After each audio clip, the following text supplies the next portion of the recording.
just woke up from a nap. I had a 11, 12, 1, 2, 3, 4, 7 hours lecture just now, and by the end of it I was pretty beat, hence why I took a very fat nap. And now I just woke up and I'm feeling so hungry, so I'm gonna probably make something quite simple, probably just ramen. But before that, I am going to wipe and clean my countertop.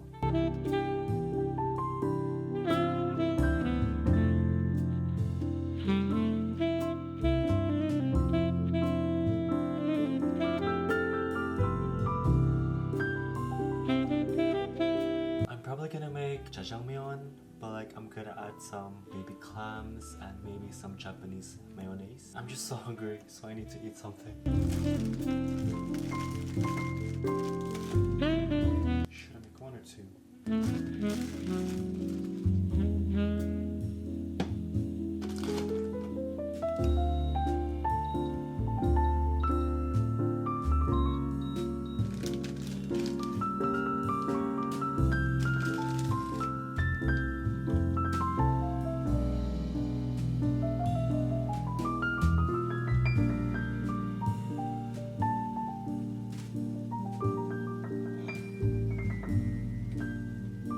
Oh my god, what the heck? I forgot to add the flakes. I guess I'm so sleepy then. Jjajangmyeon, you're supposed to drain the water, but not all. I think you have to leave at least 8 tablespoons because you have to stir fry it again.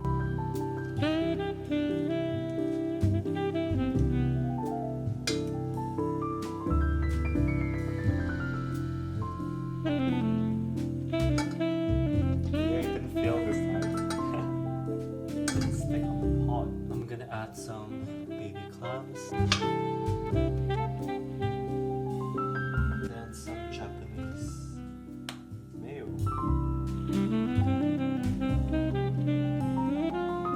So let's eat our food. Actually, I already ate half of it.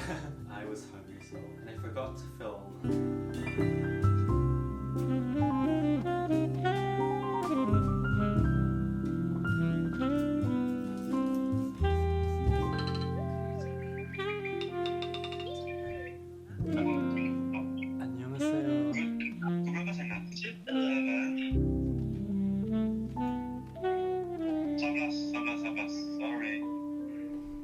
Let's sleep. Yes.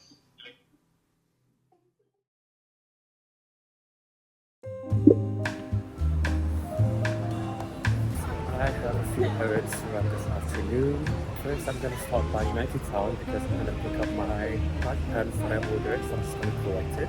Then I'm gonna try this cafe at Covent Garden, kind of like a rooftop cafe. It's a nice and sunny day here in London, so I'm gonna try to spend as much time I can outside.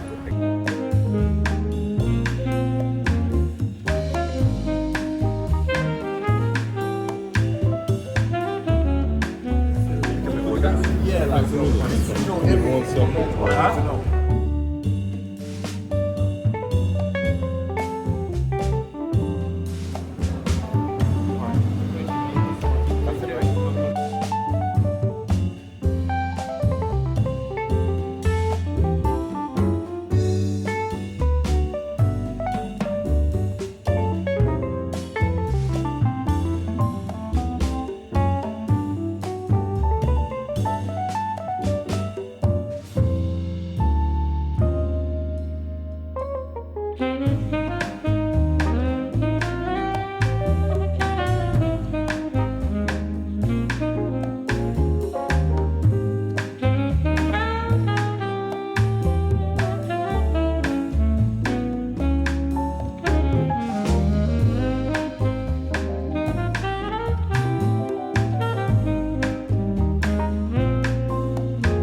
So I am headed to Mayfair to attend my first ever bar class, my first barrecore class, which is exciting because it's also hosted by one of our good family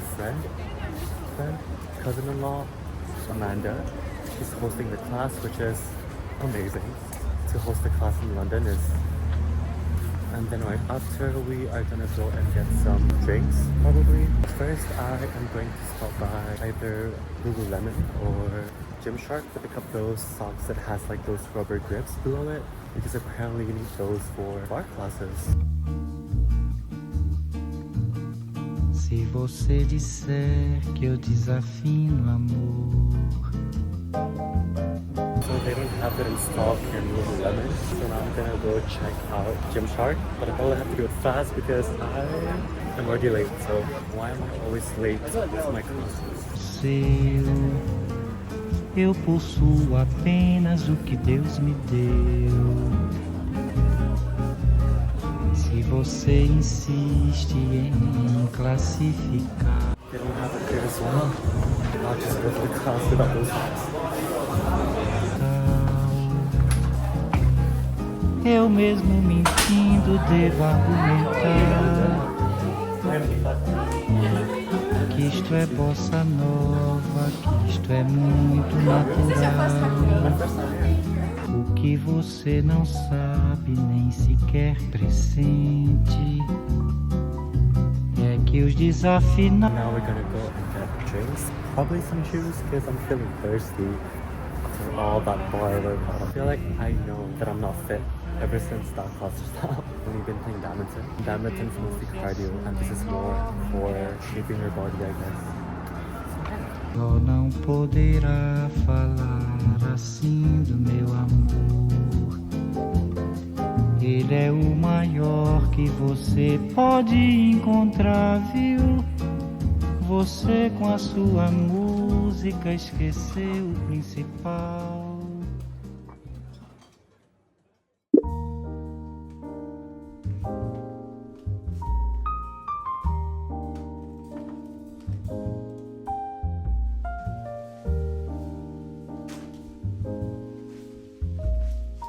So I've been meaning to do a Q&A or a get to know me because I've been receiving an overwhelming amount of messages, a lot of support and just questions about my general life.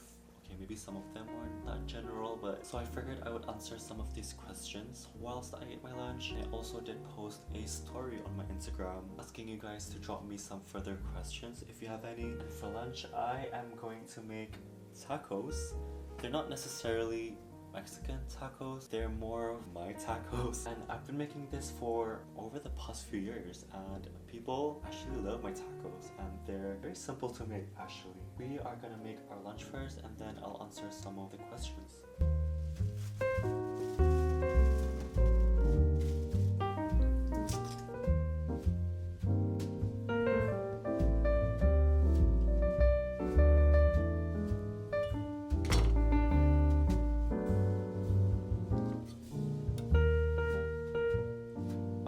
The seed not coming. Oh, okay, there you go.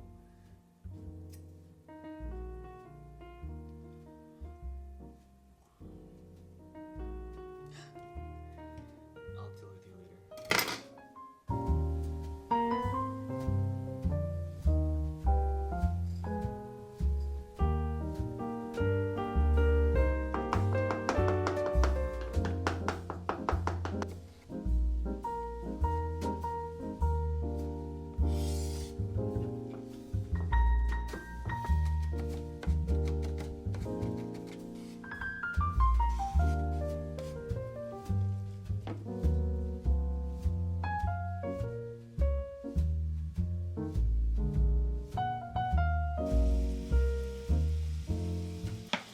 To cook my minced beef until it's sort of like crunchy and sort of like not burnt, but like crunchy.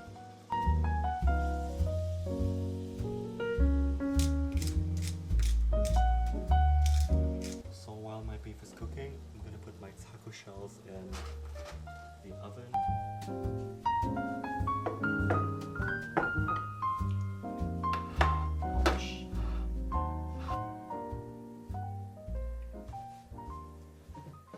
So before I start, I just want to apologize in advance because I don't think I'll be able to answer all of these questions. You guys came through with a lot of questions, but I'll try to answer those that I think that are relevant to my life right now. Before that, let me just have one taco because I'm so hungry.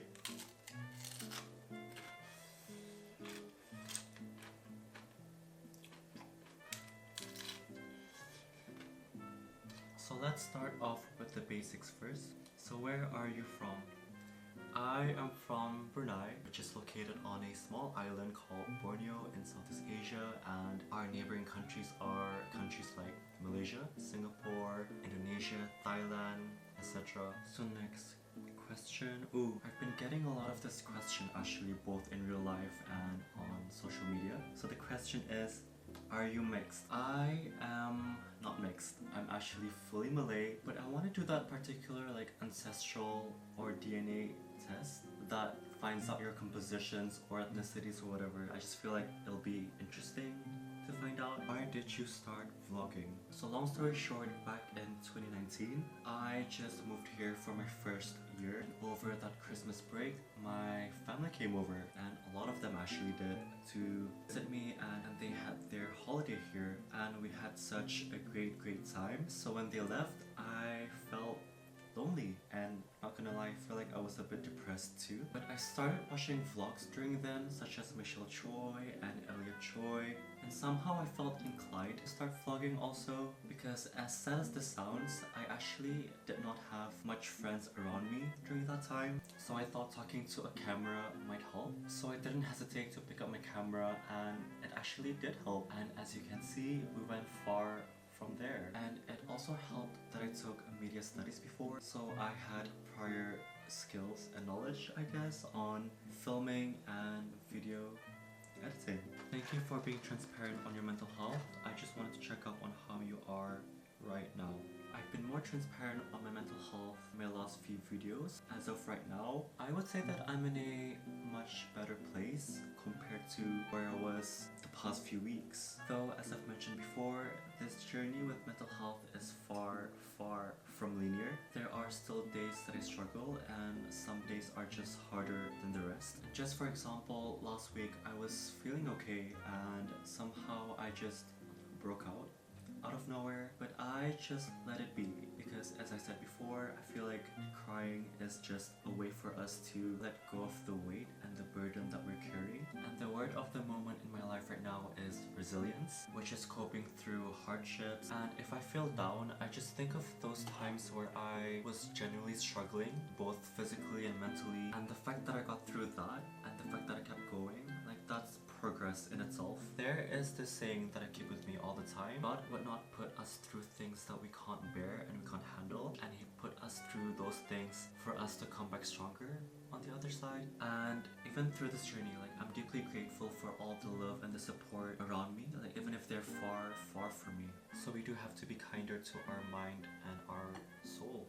Okay, this is some more of a personal one, I guess. On your love life, what's one lesson you've learned from a past heartbreak or difficult experience relating to it? The way I see it is that those people in my life before, we all crossed paths for a reason during that exact time and in that exact place, and they all served a purpose in my life during then. And of course, post breakup, we're all clouded with all these hurt, all these judgments, all these bad memories. But if I do give myself some grace about it, and if I do think about it, I did have my good times with them. And obviously it sucks that these people turned out to be lessons, but then they also play a part on shaping to who I am today. From my past relationships, I've always loved the other person more than I love myself. But right now, moving forward, I want to learn to prioritize and love myself first, because the relationship that we have with ourselves sets the foundation with everything else in life. And if I can learn to love myself first, I know I'll be able to give and receive love in a much healthier way and in a much fulfilling way. You guys are asking very personal questions. Are you in a relationship? I'll answer this on camera, but I'll think about it when I edit if I want to include this or not. I think I've touched on this before, like bits by bits, because leaving Brunei a month ago was incredibly painful for me, because it meant leaving behind a life that I genuinely cherished. This included a significant person in my life, and the truth is, I'll just be transparent, I struggle with long distance relationships, and I've realized that I'm someone who thrives on physical touch and presence, and it's a core part of how I connect with others. And without that physical closeness, I feel like maintaining that meaningful relationship becomes challenging for me. However, that said, I'm so grateful that I'm still talking to that person every single day, and our connection has deepened through this time apart. And I know there's this saying like distance makes the heart grow fonder, and we've been sharing our daily lives together, and we're supporting each other through our respective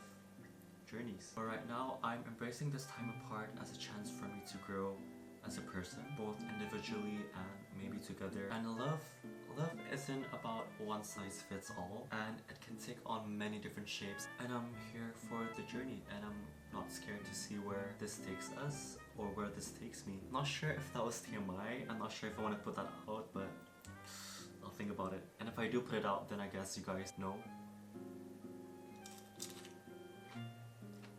Actually, I'm gonna finish eating first and then I'll come back to these questions. Just finished my lunch and now we're gonna continue with the questions. How do you cope with change or uncertainty in your life? That's a very good and relevant question, because I feel like I've experienced more change in the past couple of years of my life than I ever did during my whole life. And when it comes to coping with change or uncertainty, I've learned to embrace it rather than to resist it. Even me coming here to London, like this is another change in my life, and change has always been daunting for me, and I'm pretty sure for everyone else too, but I take things one day at a time and I just focus on what I can control and just let go of what I can't. And what helps is that I actually do a lot of journaling in my notes, because it helps me to process my thoughts and my feelings, and I'm able to articulate what I'm experiencing.